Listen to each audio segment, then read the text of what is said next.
kod piny mar Amerka, twak migeno ni dhi konye bero weche mag thieth e kaunti ma Migori, tahinya e kedo gi landruok mag kute mag ayaki e kaunti no.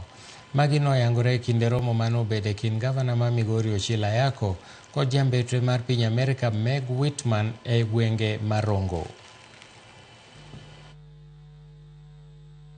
Bang' bedo kod romo mane okelo apisas mopogore opogore migao mathieth e kaunti ma Migori, gavana ma Migori Ochila Ayako kod jambetre mar piny Amerka e piny Kenya Meg Whitman ne oyango ne gidhi nyime mar ng'iyo kaka ginyalo tego wechego mag thieth e kaunti ma Migori kaachiel kod sekta mamoko.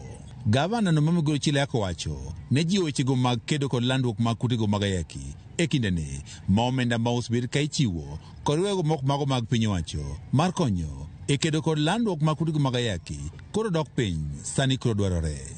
Have been members of staff that CHEP, the organization that receives funding through the U.S. government, has been employing on behalf of the county. Contracts were not renewed for this month because of the reduction of funding that we receive from the U.S. government. We made a first request if the U.S. government can find it in their heart and resources to support the CHEP-supported staff for one more year. I think DREAMS is a great example of our commitment to investing in people and communities.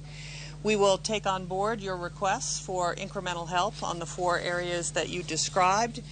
We'll see what we can do. It's a tough financial environment everywhere in the world. Magi biri kinabede piny owacho koro pod medo kedo kenge mopogore opogore mar kedo kod landruok mag kutego mag ayaki e kaunti ma Migori. Director migao mathieth e kaunti ma Migori Tom Odong wacho ni 50% mag jogo magamo kute mag ayaki e kaunti ma Migori gin rawere ma ikindi 15 kod 24. As a county, HIV/AIDS new infection, actually 50% of the new infections are within the youths, they are adolescents and youths.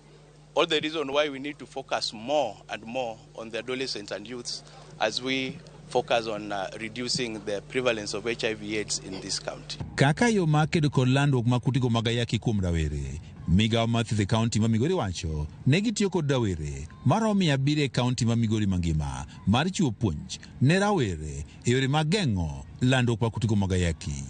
County wan gi youth friendly services e atamalo 4 mar health facilities wan gi DREAMS sites aina ma wantiere kani wan gi 23 within the county. Magi otwa mwasemek. Apart from that, we are using YPPs. We call them youth programs within the county. We have enrolled around 700 YPPs in this county. These YPPs are meant to go to every household. They are meant to teach the youths wherever they come from in the community to ensure that we reduce the prevalence of HIV/AIDS.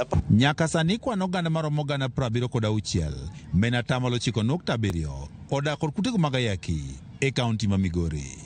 George Juma, Ramogi TV, Migori.